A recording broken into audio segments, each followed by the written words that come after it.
Welcome back to another video. This is 4 Wheel Finance. In this video, I'll be breaking down how much you need to make in order to afford a 2023 Porsche Macan. I think you should really consider following one of these rules in order to avoid making a huge mistake that will end up setting you back for years to come. A ton of people nowadays are buying cars that they can't afford, so pay attention to these rules and hopefully you'll stick to some of the guidelines. I've also got a link to a free auto quote where you could save up to about $600 a year in the description below. But more on that later. It'll just lower your auto insurance a little bit. It's like 20-30 seconds to fill out, completely free. There are 4 options I'll be going over today. You can decide on which one suits you the best depending on how into cars you are. Some people just want something reliable, something cheap, take them from point A to point B, and then obviously there's a lot of other people out there willing to sacrifice a lot more, spend a lot more, car people, my kind of people, to get the car that they really want to. So stick around to the end of the video to find out what method would be best for your personal preferences and situation. This is 4 Wheel Finance, a channel dedicated to helping you make smart car buying and financial decisions. Before I dive into the first rule, these videos take quite a lot of time and effort to make. So please give it a like, subscribe, comment down below what other vehicle that you would like me to review. First rule I'll be going over today is the 24/10 rule, and this states that you should put at least 20% down on the car. You shouldn't finance it for more than 4 years or 48 months, and the payment can't be more than 10% of your monthly gross income. Since the 2023 Porsche Macan has an MSRP of about $57,000, you would need to put down $11,500.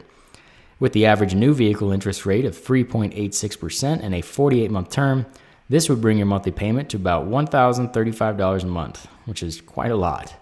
Take note that you're also paying about $3,700 in interest here. Bankrate states that the average monthly insurance cost is $148 a month, but this varies a ton from person to person. Your age, your habits, your driving history, your gender, where you live in the country, etc., what kind of car you're insuring. So use that smart financial link I've got down there, totally free, fill it out, see if you can save some money. This brings your monthly total to about $1,183. Going back to that 24/10 rule, given your monthly cost is $1,183, you'd need a monthly gross income of $11,837, which would add up to about $142K a year. I really encourage you to take a look at the opportunity cost here. If you were to buy a cheaper $10,000 car, $5,000 car, and put what would be your car payment of $1,035 in the market instead, over the course of 5 years with a relatively conservative 6% rate of return, this would turn into about $72,000, gaining over 10 grand here in interest just in 5 years. Take a look at those Acorns and M1 Finance links I've got down there in the description below. It's super easy to get started investing, and I encourage you to do so as early as you can. Even a small amount of money could turn into something pretty special over a longer period of time.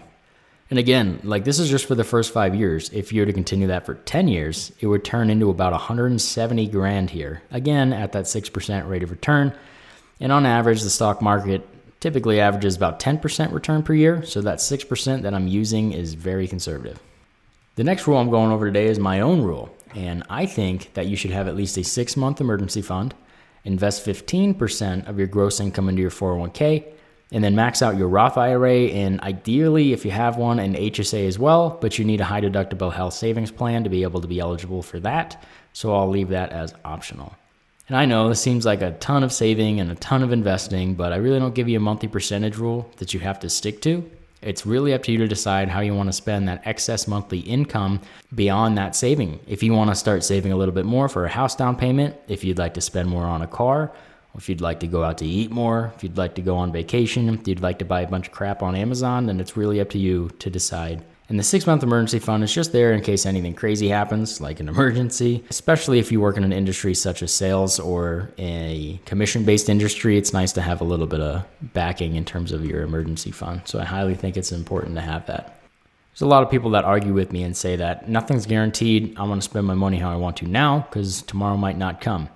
And I agree that definitely nothing's guaranteed, but on average in America, people live to about 78 years old. And so you're going to need that money.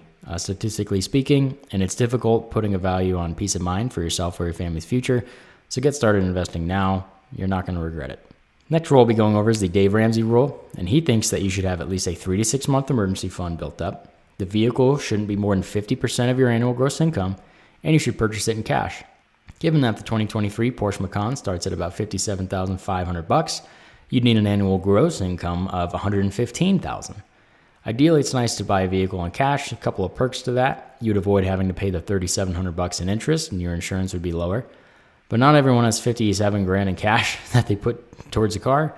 And there's a chance that that money could actually make a little bit more money if it was in the market instead and you financed it. Final rule I'll be going over today is the 1/10 rule, which is developed by Financial Samurai. It's a pretty old blog, but it's been very popular, so you may have heard of it before.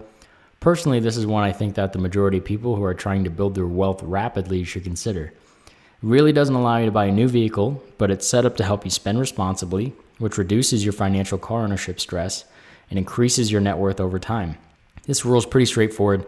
It states that you shouldn't spend more than 10% of your gross annual income on a car. It can be new or old, but obviously it's probably going to be used. And you must own that vehicle for at least 5 years, but ideally more.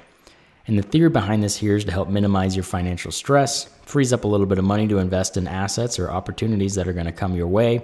It's nice to have the cash there, and then you can deploy it when you see an opportunity or a deal come by. It's a lot more difficult and stressful making very important decisions and life decisions when you've got payments weighing on you over your head every single month. Once again, this is Four Wheel Finance. If you got any questions regarding car buying or how much of a car that you can afford, please leave them down there in the comments below. And don't forget to give a look at that Smart Financial link if you're interested in saving a little bit of money on your car insurance.